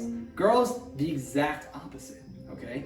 You want to you can start anywhere you want in the friend group and very slowly influence people's opinions of you and the other, and the focus friend. Also, if you're clever, you'll think about it in terms of the graph I showed you earlier, when it's like you identify like there's a trust imbalance here, there's a trio competing here. And if you're smart enough, really devious girls are smart enough to recognize these things and be like, you know what, I'm gonna go talk to that person with the trust imbalance and like bring it to their attention and be like, hey, have you ever realized that like when you talk to the FF, it feels like we open up to her, but then she doesn't open up to us the same way. And then the person with the trust imbalance might think like, yeah, That's so mean. it's devious. I hate women. It's just creepy. And that's what girls do. It's like, why don't they just fight each other? They should just fight each other and it'd be over. I But want they to don't. punch women.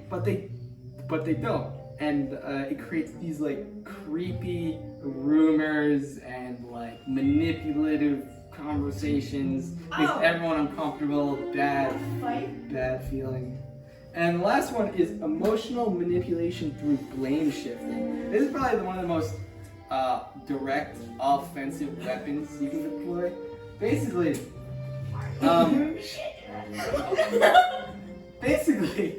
you blame the FF for your feeling bad. Okay, so like you're feeling insecure, and you tell the FF like you make me feel insecure, like you've been a bad friend, and it makes the FF feel bad, lowers her confidence, and gives you more leverage in social interaction. It's basically a very cruel and unfair way to get more access. Okay? It's manipulative and evil. Through blame shifting? Yes. Can you give an example of blame shifting? So like, no, yeah, I kind of And muttered what's one. isolation? The isolation one, what's that? Okay, hold on. I got it. I'm too busy. So, isolation is like when you talk to someone one-on-one to manipulate. Oh, okay. Like right when I talk about the trust imbalance. Oh, yeah, okay. And then, emotional manipulation through blame shifting is like you go to the FF and you tell her that like she's been a bad friend to you because you feel bad that she's so popular. Okay, stuff like that. That's mean. Yeah, what's up, man?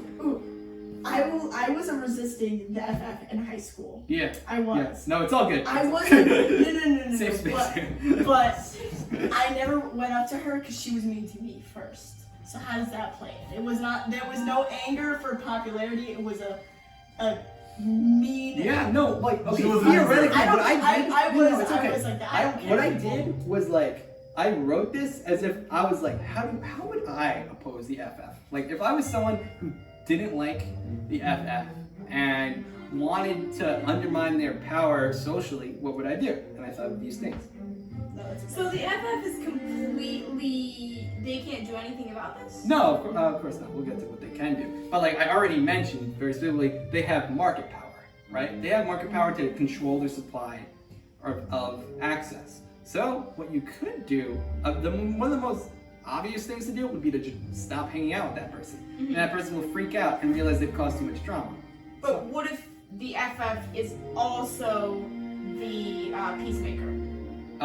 So at that point, you use communication, right? You tell the person straight up, like, it's very obvious what this is. You need to like sort out your shit. Like, this is not fair to me, okay? And it's not okay that you're blaming me for how you feel because of your own insecurities or how you view the situation. And also, like, again, if it gets really that bad where you can't talk to them, they're not your friend at the end of the day. Also, that low level dissenter, that's important. Because That is very important. It doesn't sometimes, because I didn't change. Maybe like to my other low level, like, man, that person did Yeah, me and like, wrong, okay, did honestly, me wrong, and then they were like, okay. yeah. At first I said it was like manipulative, and it would be in the like No, it the was. example I gave.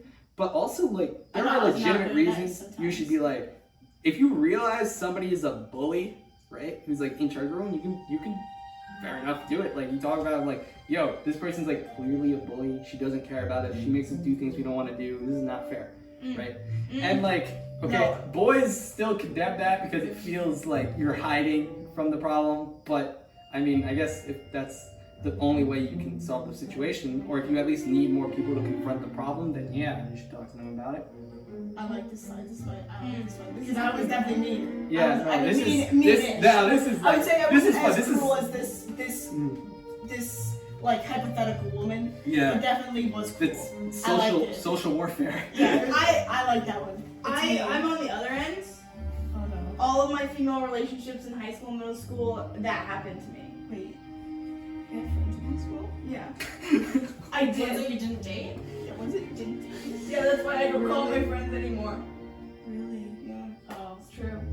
They're But vicious. but I feel like being at the other end, you were a nice person. Oh no, You know what I mean? I'm not blaming you. No. I'm not blaming you. I'm just saying, bro. And I also have seen other people who are like the popular girls who are clearly focused. Well, that's what I'm and saying. They're I've the seen jerkest both. people. I've Like, seen both. There was this consortium thing that we went to. It was like a school for homeschoolers, and there were some of these girls that were in there, and I was like, "Girl, get off your high horse! That's I was what, eating my that's what I'm sandwich." saying because I like this. And I ate a sandwich at a different table. Alrighty, so Definitely no. I've That- seen both sides. Dory, this is gonna be fun. This is fun. Now, there are also some boys who understand the fundamental threat that the FF, or really any high-value girl, poses to their emotional stability and personal sovereignty. Boys who seek to shield their minds from the influence of high-value girls project can use a pattern of behavior and emotional distancing referred to as the Marty Protocol. We all love the Marty Protocol. It's the best thing. I feel like Marty did not know. We all love the Marty Protocol. So, when girls see boys being Marty, passive if you're being emotionally manipulated right and now, acting I'm sorry. emotionally indifferent to warm comments or actions, they sometimes assume that the boy is either playing hard to get or like just doesn't like them. The truth is that this coldness is sometimes a defensive mechanism meant to protect everyone. Boys who want to interact with but not fall hopelessly in love with or be forced to friend up, suddenly stop interacting with BFF, must employ the Marty Protocol! Otherwise, they will regret it down the line. This is inevitable. So, Marty, I named this protocol after you because you're the man who I've seen. You do it best. You're absolutely chilled to the bone, cold-hearted. You don't let girls get to you, and I really respect that. Like, genuinely, you are a hero to me. It's not even that sarcastic, to be honest. I had a 3-minute conversation with Marty at the bus stop the other day. He did not make eye contact with me once. Absolutely. Incredible. Absolutely. Notice how he's still not faced towards you Or or looking at No, you. he hasn't looked at this couch the entire I'll time. have to ask questions because I wonder if he's ever had a play hard to get girl who's like, oh she. She's like, ooh, you like that kid over there, Marty? Is that exchange of information? You know? Yeah, that might be some He looks information. straight at Nicholas when he speaks. Yeah, no,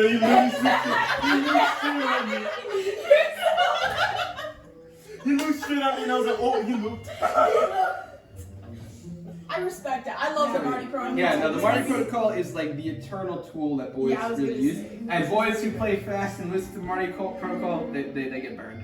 They always get burned. And it's like, it might be a couple weeks, might be a couple months, but if you keep socially interacting and you don't use the Marty Protocol, or if you even like start to think like, oh, you know, I'm comfortable, I understand this, I know what's going on here. No, it's wrong. It's wrong. I'm warning you. Please.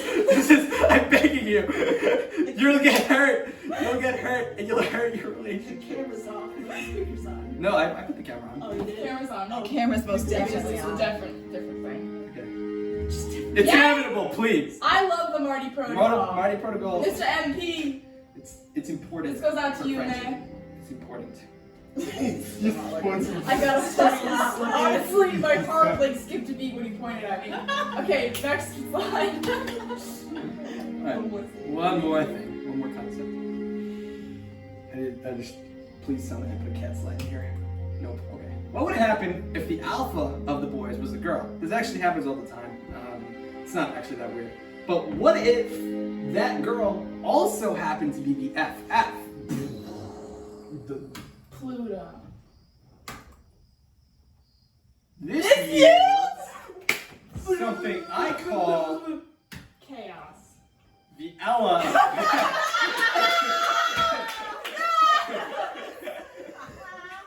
Thank you for the colors, John. I like them. Thank you. So, we've got these two symbols. Right, the symbol, the alpha, the authority. He uses, this is a generic boy alpha. And also, I don't know if you noticed, on the sword, I wrote bro. Because that means he's using the bro code as his moral, like, thing. You know, his moral standard. And he can just absolutely smash That is people clever. into place with That the is bro. clever. Thank you. Thank you. And the focus friend just sort of has, like, the scepter of power, like, the power everyone wants. And they have, like, that capitalist hat sort of thing. So, we don't quite understand how this works out. I've only observed it once in the field. The L effect can occur when an individual excels in all the value actions.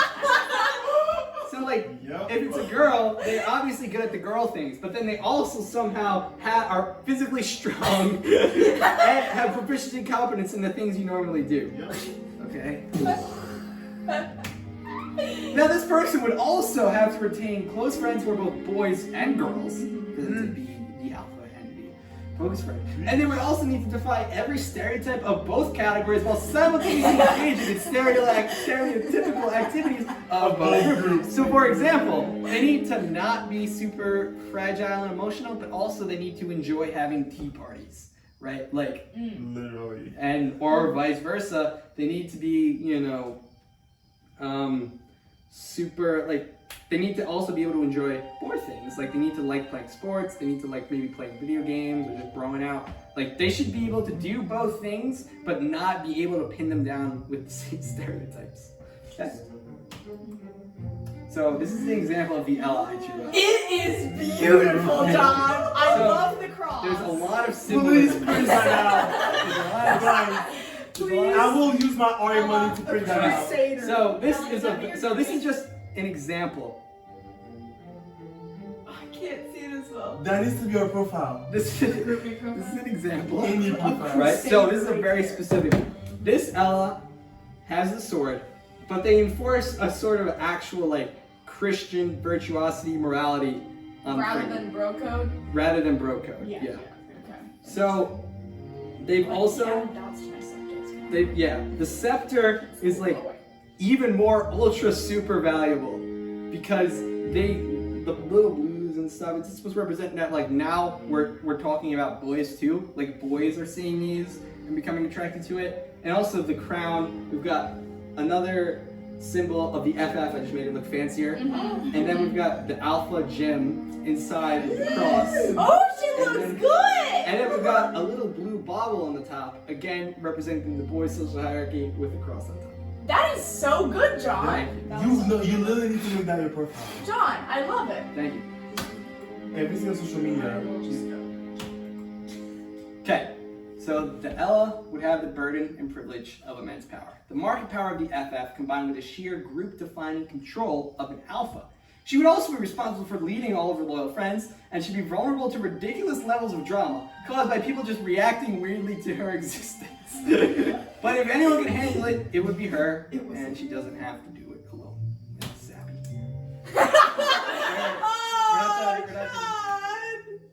Remember to thank your lucky stars that we have in Ella in our lives, ladies and gentlemen. Thank you for putting up with all of the drama. God is good. That's the actual end of the presentation. Thank you all very much. Amen! Good presentation, John!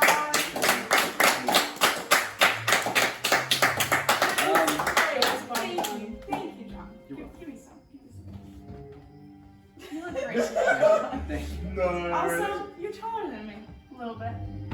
Yeah.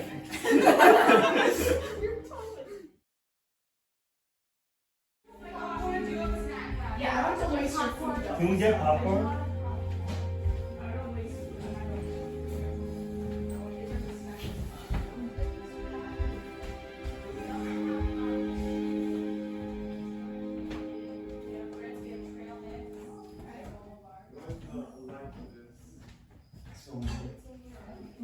Good? Yeah, really. Oh, we also have